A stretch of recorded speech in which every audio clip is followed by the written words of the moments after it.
Today on Turf Business TV, I'm joined by Chris Furneaux from Minthis Golf Resort in Cyprus. Chris, welcome to Turf Business TV. What's it like out there today? Yeah, it's quite warm, 20 degrees. We had some ground frost on Saturday. The weather's been fluctuating the last 3 weeks, but it's very pleasant today. So you've been out there quite a while now, but let's start where your career sort of started, if we can. I mean, you've got yourself to the position where you're golf superintendent over there. Where did it all begin for you, Chris? Um, well, probably at the age of 11, my granddad gave me a half set of golf clubs one Christmas, and I joined the local golf club, Launceston on the Devon-Cornwall border. From there, yeah, I found I loved the game. I loved the outdoors.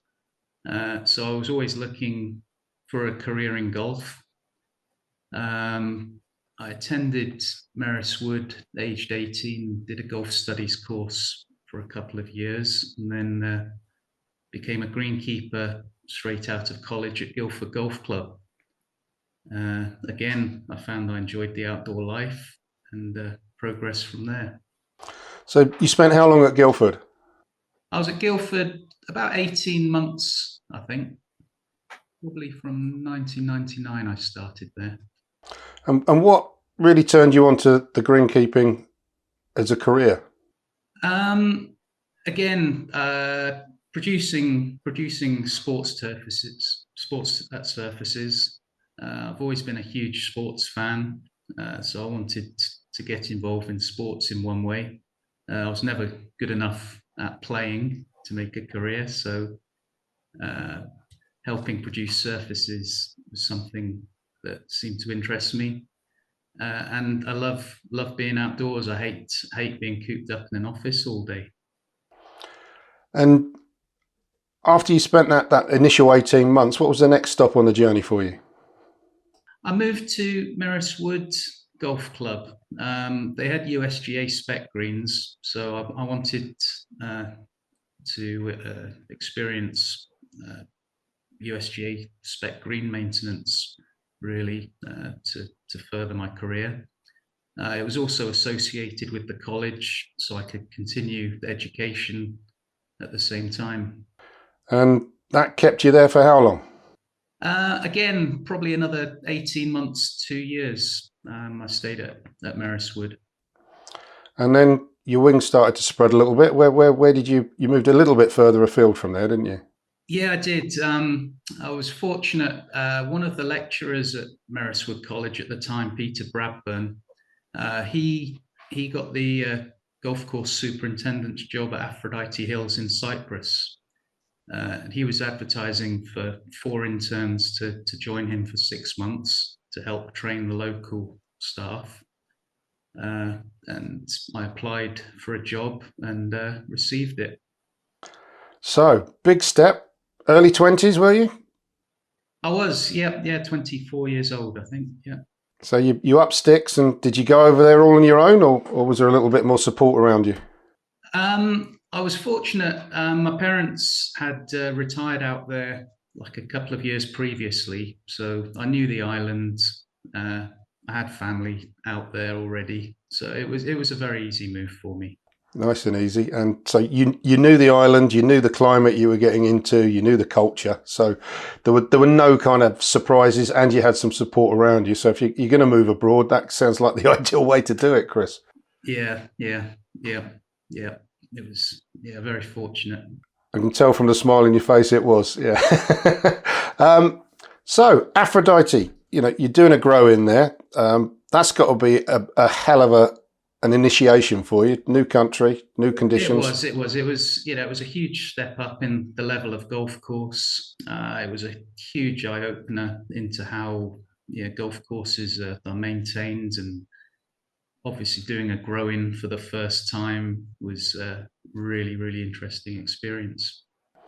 What were the key differences that you saw from, where you've been in UK courses and through your education to what it was like in, shall we say, the big league? Yeah, it was basically the difference between maintaining cool season grass and warm season grass. the fairways at Aphrodite Hill were lush 419 Tifway Bermuda, which basically kept its color all year round and stayed dense and thick. Whereas in the UK, the grass would drop off during winter time. Working out in Cyprus was definitely a more 12-month experience of maintaining grass. Did the conditions make it easier, or was it just different challenges and you had different issues to overcome? The first summer was difficult adapting to the heat. We basically, the temperatures would get up to 40 degrees Celsius in the middle of the day, so we were constantly drinking water, trying to stay hydrated. I think I went down once with a bit of sickness due to the heat. Right. Since then, I've been fine, but yeah, it was a case of trying to adapt and trying to pace yourself through the hot summers. So, do you have different working hours because of that heat in the middle of the day? You don't go off for a siesta or anything like that, do you? Or? No, we didn't really. It was a 6 a.m. start, 2 p.m. finish. Obviously, it was a grow-in, so there was plenty of overtime available as well. Yeah. So, yeah, we adapted. And fortunately, Paphos was 10-15 minutes up the road, so we got to enjoy the Paphos nightlife as well while we were young and out there. Well, we won't delve into that too much, but it sounds like a great experience for a young man at that time, learning his trade. What did you really take away from that experience of a grow-in? What, apart from making sure you kept hydrated? It was basically seeing grass established from seed to become a mature playing surface. Really, that was. Construction issues, how irrigation layouts are designed and built, how bunkers are constructed,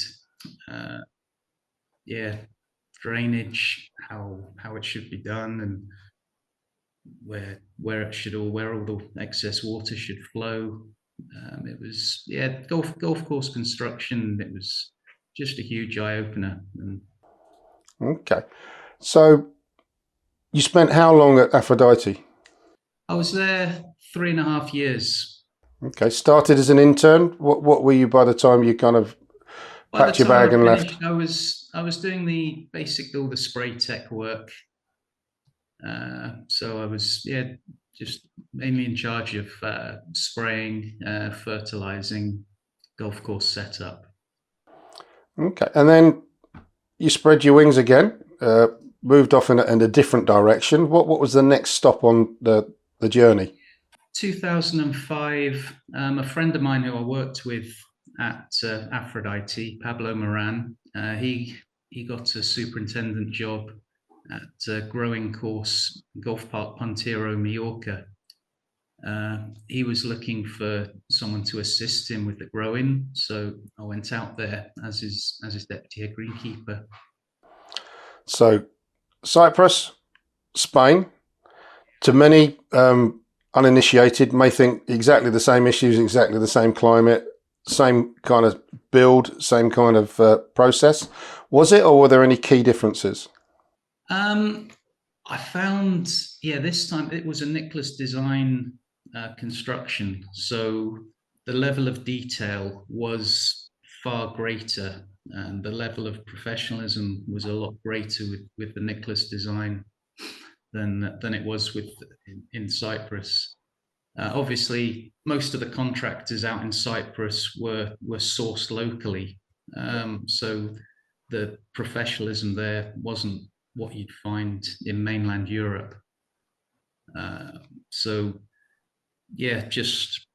Just the level of detail that the Nicholas architects looked into was, again, another big eye opener for me. And Can you give us some examples of how that might have differed between Cyprus and Spain, or Nicholas and any other Yeah, course? certain things like just sprinkler setup. Just making sure that the sprinklers were set exactly the right depth into the ground. The turf around them was done nicely, tidily. Um, no, just the general detail was just so much more. And I guess that was reflected in the level of investment that was put into it compared maybe to Aphrodite. Um, yeah, I'd imagine so. Although there was significant investment in Aphrodite Hills, they had an issue with their irrigation right from the start, in that the incorrect joints were incorrect size joints were installed in the irrigation system. So for years since, they've suffered with irrigation blowouts, whereas that was never going to happen under Nicholas design. In terms of the difference in what you're doing with dealing with the climate, the choice of construction, the seeds that you're doing, and the maintenance between Cyprus and Spain, are there any differences there, or is it, again, as the uninitiated might think, oh, it's hot, so it's be the same? Yeah. Yeah, again, in Spain, we had to do a winter overseed with Poa Trivialis, because it was a 419 Tifway golf course with USGA creeping bentgrass greens, but the winters were colder in Spain, Mallorca, than they are in Cyprus. So it was necessary for us to do a winter overseed with Poa Trivialis on the tees.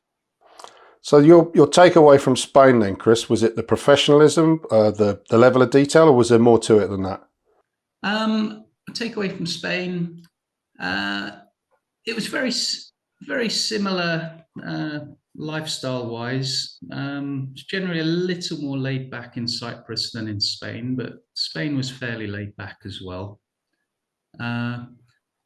But just the general culture, way of life in Spain, it was, as a British expat, it was quite difficult because I had to learn the language to communicate with the staff. I had to take Spanish lessons.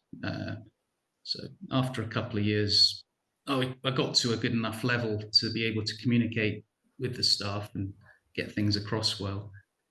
Whereas in Cyprus, nearly everyone speaks pretty good English, so it is very easy to make yourself heard and known.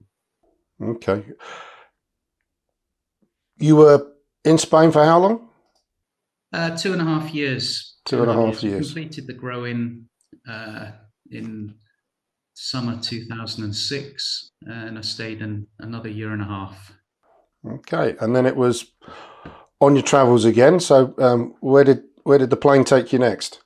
Again, yeah, I was always looking to come back to Cyprus. I had a lot of friends out here, and again, I loved the lifestyle in Cyprus. It was a lot easier to live than and get by than in Spain.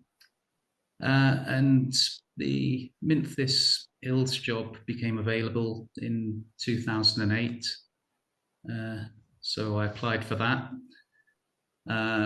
Yeah, I was asked to come for an interview.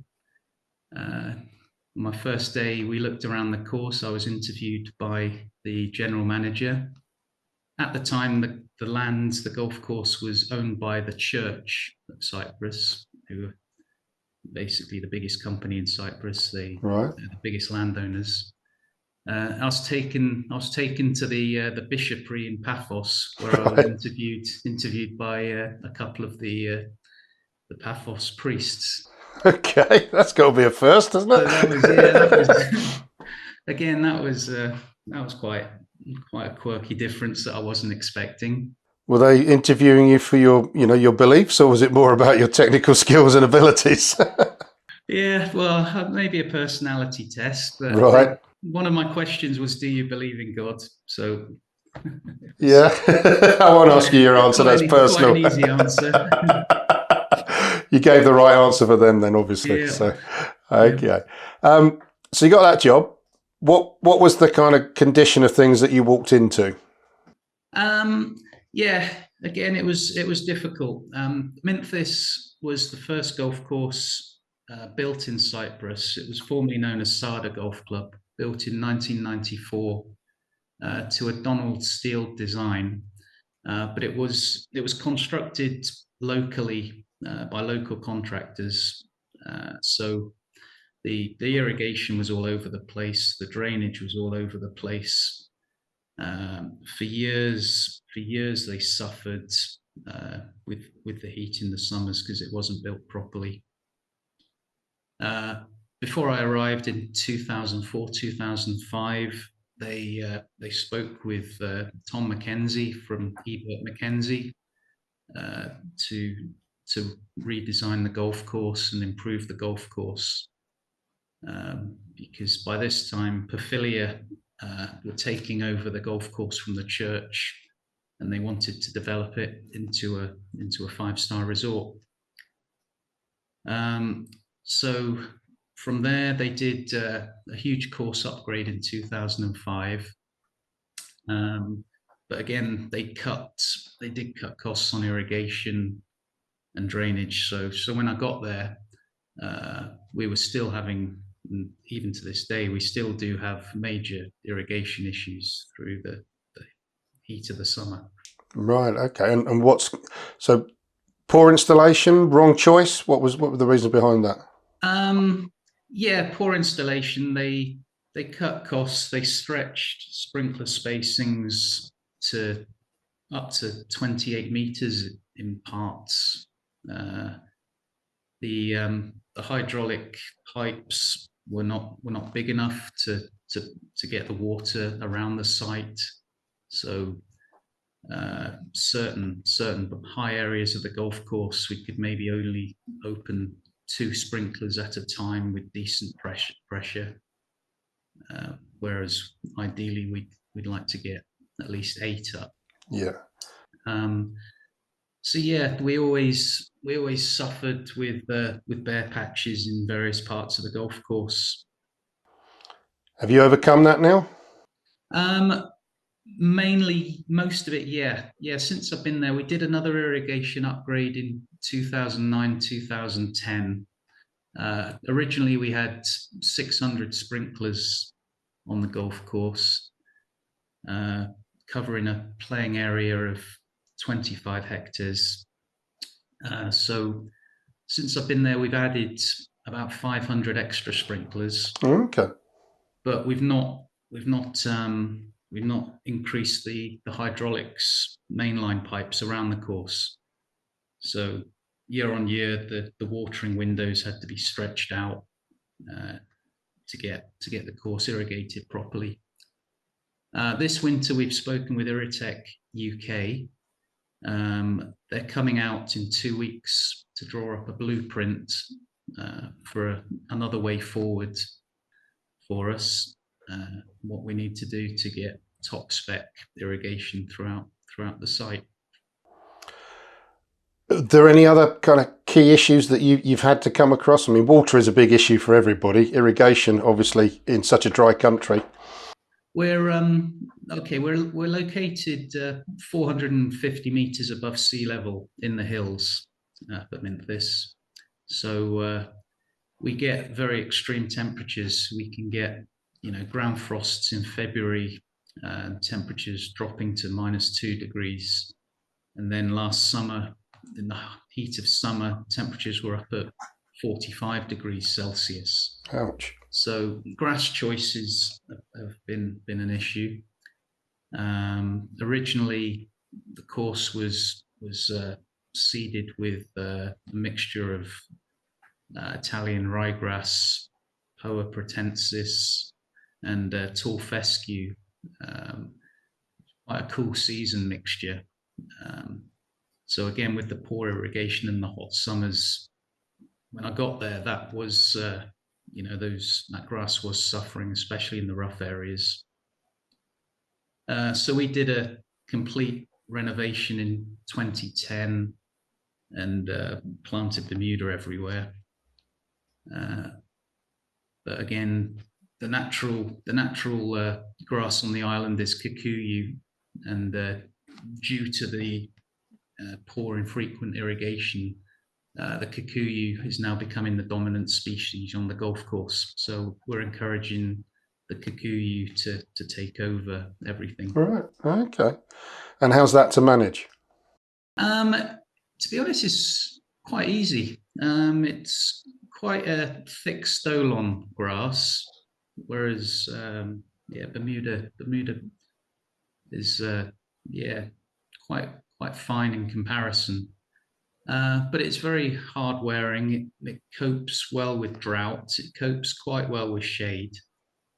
It can be well managed with plant growth regulators. So, yeah, as a tee surface, as a fairway surface, it's very good. And I guess it's going to save you a bit on seed as well. Yeah, definitely. Yeah. It's a creeper that fills in the bare patches. The greens, when I arrived, the greens were clay push-ups. Well, with about 3 or 4 that have been rebuilt in 2005 to USGA spec. So when I first got out there, I was having to manage sand greens and clay greens together, right? Which was a little tricky. The sand greens obviously required a little more nutrition and water, whereas the clay push-ups tended to get invaded with crabgrass during the autumn. So have you changed those? Yeah, 2018, we brought Tom McKenzie back again. He rebuilt all the green and surround complexes to USGA spec, and we seeded with 007 creeping bentgrass. Great name.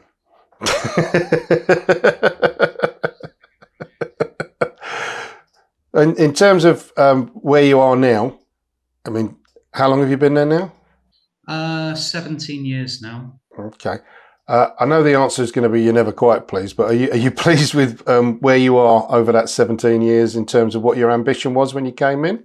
Yeah, I'm proud. I'm proud of what we have achieved in 17 years from what we had when I arrived to what we had now. Yeah, we had no grass basically in the roughs 17 years ago, but now we've almost got wall-to-wall coverage of grass. The greens have been huge improvement in the last 4 or 5 years. They're a pretty decent surface now. We're a resort golf course, so our aim is to make the tourists happy. So far this year, feedback's been very good. So the next step, we have to improve the irrigation completely so that we can come out of summer every year still with 100% grass coverage.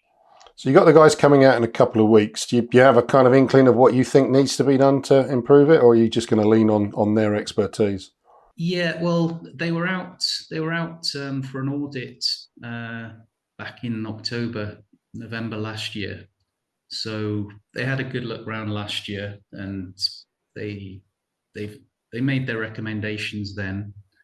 But now we've actually brought them back this time so that they can actually put a new irrigation map together for us. Okay. And then we'll have a staged project where we do a little bit each year. Okay. Until we meet their spec. How long's that project gonna take, Chris? Depends on finances, because depends on what the quote will be. We'll probably run into 1 or 2 million. So cash flow isn't there right now to do everything all in one hit. So we're looking to do stage by stage, maybe improve a few hundred meters of mainline pipe, see how that goes with water pressure, and then possibly the following year complete the mainline pipe work, and then perhaps, if needed, work on the lateral pipes running into the fairways and tees, changing that pipe. And then finally, it would be a complete software overhaul, new and hardware, new computer. We still work with the Toro Site Pro program, Right. Okay. with the old DIU interface boxes. So we would like to upgrade to the Lynx system, or to a Rainbird system. So yeah, that's our long-term plan now. So the aim of that is obviously to either encourage more people to come in or keep the people coming in. As a golf destination, where is Cyprus currently? As a golf destination, Cyprus is growing. We're still a long way behind Spain, Portugal, and Turkey. There are only 4 golf courses in Cyprus, with another new one due to be built and open this year. So it's still quite a small resort golf wise. The quality is here. You know, the golf courses in Cyprus are as good as, Turkey, Spain, Portugal. But again, competing with price wise and with the all-inclusive holidays available is difficult for us. Of the 4 courses, at least 50% are run by expats from the UK. Is that because obviously there isn't a base of talent to call from in Cyprus? What happens when you get below the kind of the management level? Are you using locals, or are you still bringing in the likes of interns, etc.? Personally here at Minthis, we train everyone from scratch. There's no budget really to bring people in from abroad. So my staff is a mixture of Cypriot, Ukrainian, Australian, Greek. Okay. I've got a Swedish guy working for me now as well, which is very good. My assistant, Frank Mepham, he was a caddy master 5-6 years ago. He's an army background, but during COVID, he was laid off. But he asked to join us if he could, to help keep the golf course going during COVID. And Nice. he found he liked it. He speaks very good Greek, so he's become my deputy now. And in the past 4 years, he's proved to be quite adept at looking after the golf course while I'm away. It sounds like you've got a bit of a sergeant major there, ex-military. Yeah, he's quite strict. He has to be toned down now and then.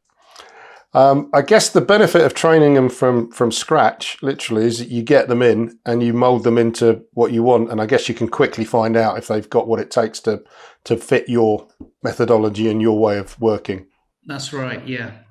We're fortunate. The contracts out here is everyone's on a 6-month probation period. So if their character doesn't fit in, if their work ethic doesn't fit in, you have 6 months to find out, and you can decide who you think's gonna make it and who's not. And do you staff up through the peak season, or isn't there a peak season? No, our peak season's from March through to May, and again from September through to early December. So that's when temperatures here are in the mid 20s, mid to late 20s, whereas in Europe it's probably still a bit cold, 8 degrees Northern Europe. So people like to come out to play golf during those months. The summer's too hot for them. The winter's a little too cold for them, although we do offer all year round golf. Okay, so are you staffing up during those peak seasons, or is it a constant team? At the moment, we're just a constant team. Yeah, but ideally, we would like one or two interns during the summer months. Obviously, getting staff here is just as difficult as it is, as I understand, in the UK. Salaries here, greenkeeping salaries here are not great. So it is a demanding physical job, and to get people to work for relatively low pay to do what they do outdoors in extreme temperatures throughout the year is very difficult. Maybe you need to think about that siesta. Yeah, well, yeah. The thing is, most of my staff have afternoon jobs. You know, they either look after gardens or clean swimming pools as a second income. So Oh, okay. it works. It works well for them. Yeah, coming in early. Sounds like a hard day, though. Yeah, it can be. Yeah, we have to pace ourselves. During the summer months. We'll do the physical stuff. Try and get the physical work done before 10 o'clock, and then yeah, do the easier maintenance jobs around lunchtime. With you talk about the quality of contractors out there. When it comes to a major project like you're going to go through with the irrigation upgrades, how are you going to manage that? Is that going to be with local contractors, or are you going to use your own team? Or No, I think we don't have the equipment available to do it ourselves. So we're looking to, well, Limassol Greens is looking to open probably this summer. So we're hoping they've got international contractors in building that course. So we're hoping to hire their irrigation people. oh, okay, so that'll lift the standard and take away the worries of the wrong joints, etc., being fitted. Yeah. Yeah, that's it. I can trust them. We had First Golf were out here to rebuild our greens 5 6 years ago. So that was very good. And we've also had John Greasley doing work rebuilding 2 or 3 holes in the past. So yeah, that was very good as well. So at least, you know, for the last 15 years or so, everything's been done properly. With staffing being a big issue over here, as you mentioned, the other kind of thing that really is always at the high end of the list is work-life balance, mental health, well-being, and they kind of go hand in hand in some respects over here. What's the work-life balance like for you and for your guys, do you think? Um, Again, my staff have 40-hour week contracts, so uh, they have 8 hours a day, 5 days a week. So the afternoons they're free to do what they want. If they want to go to the beach, they can go to the beach. If they want to work a second job, they can do that. And it's similar for myself as well. I'm